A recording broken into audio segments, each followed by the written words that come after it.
Hai semua, virus corona COVID-19 memang virus yang berbahaya karena mengganggu atau menimbulkan infeksi di dalam saluran pernafasan dan tidak jarang juga mengakibatkan kematian.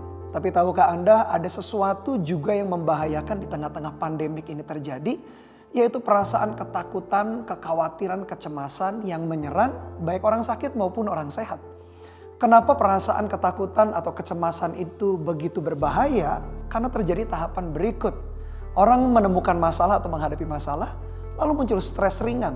Ketika tidak diobati atau ketika tidak dituntun dibimbing, menjadi stres berat, akhirnya depresi, lalu depresi berat, dan berakhir kepada gangguan jiwa yang tentu saja kita semua tidak mau atau menghindarinya. Dan stres pun ada berbagai macam jenis. Ada distress, stres yang berbahaya atau stres yang justru menghancurkan. Ada eustress, adalah stres yang baik, di mana dalam kehidupan kita juga ternyata perlu stres-stres tertentu yang baik, misalkan dalam pekerjaan, tanggung jawab kita di keluarga, dan lain sebagainya. Ada hyperstress, stres yang terlalu berlebihan, dan ada hypostress atau kekurangan stres, misalkan menjangkiti orang-orang yang pensiun. Dan berikut adalah 5 jenis rasa takut yang seringkali menyerang kehidupan kita. Yang pertama adalah fear of inadequacy, rasa takut tidak sanggup. Merasa tidak memiliki kualitas atau kemampuan yang dibutuhkan untuk melakukan sesuatu atau tidak mampu menghadapi kesulitan pada umumnya. Contoh seperti COVID-19 yang terjadi sekarang ini juga membuat kita merasa tidak bisa berfungsi dengan maksimal, baik dalam pekerjaan, dalam keluarga, maupun di dalam area kehidupan kita yang lainnya. Ketakutan yang kedua adalah fear of disapproval, ketakutan ditolak. Merasa takut ditolak atau tidak diterima oleh orang lain sehingga berusaha menyenangkan semua orang. Sebetulnya yang perlu kita pertanyakan adalah persetujuan atau perkenanan siapa sih yang kita cari? Apakah persetujuan orang-orang banyak atau sebetulnya persetujuan daripada Tuhan atau orang-orang yang penting di dalam hidup kita? Yang ketiga adalah fear of unexpected change, yaitu takut perubahan yang tidak diduga. Merasa takut menghadapi perubahan mendadak atau yang tidak dipersiapkan terlebih dahulu. Banyak sebetulnya kejadian peristiwa yang kita alami di luar perencanaan kita. Yang keempat adalah fear of lose control, ketakutan kehilangan kendali. Merasa takut tidak bisa mengendalikan sesuatu, entah orang lain atau kondisi, sehingga hidupnya justru dikendalikan oleh orang lain atau situasi yang bersangkutan. Sebetulnya kontrol itu apa sih? Sesuatu yang ilusi sebetulnya. Karena sepanjang kehidupan kita, tidak bisa semua hal kita kontrol di dalam hidup kita atau berjalan seperti yang kita mau. Yang kelima adalah fear of being disappointed atau takut dikecewakan.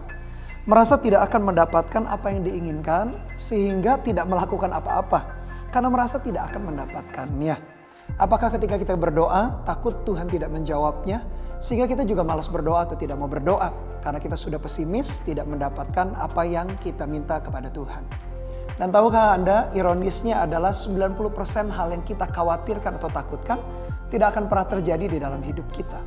Tapi semua rasa takut ini ada antidotnya, obat penawarnya. Kalau dilihat dari sisi psikologi, pasti berakhir dengan positive thinking. Tapi kalau kita melihat dari Alkitab, kita tahu bahwa jawabannya adalah kembali kepada gospel atau Injil itu. Kalau kita bertanya apakah dengan Injil semua ketakutan bisa sirna, kita perlu mengingat Injil berbicara mengenai Tuhan yang berkenan untuk membela, menolong, mengangkat hidup kita. Karena pada dasarnya setiap manusia tidak mampu melakukan apa-apa kalau Tuhan tidak menolongnya. Dan ada 5 hal prinsip praktis yang kita bisa lakukan di dalam kehidupan untuk kita menghadapi setiap ketakutan, kekecewaan, bahkan kekhawatiran. Yang pertama adalah surrender all. Berarti hati kita berserah penuh total kepada Tuhan. Percayalah bahwa Tuhan kita sekali-kali tidak pernah meninggalkan dan membiarkan kehidupan kita. Yang kedua adalah lifestyle of worship.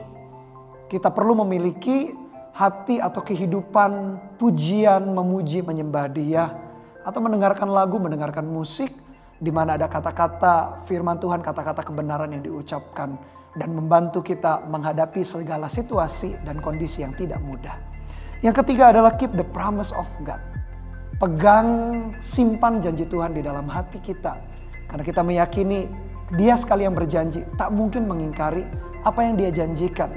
Bahkan kita meyakini bahwa Dia mampu dan sanggup untuk melakukan apa yang dijanjikan. Yang keempat adalah stop listening to the voice of fear. Hentikan ketika kita mendengar pembicaraan-pembicaraan atau hal-hal yang mengkhawatirkan atau menakutkan kita. Suara-suara itu bisa dari luar, informasi misalkan yang berlebihan yang tidak kita saring, atau suara ketakutan itu dari dalam hati kita karena kita meragukan setiap pembelaan Tuhan di dalam hidup kita. Yang kelima adalah meditate the word of God.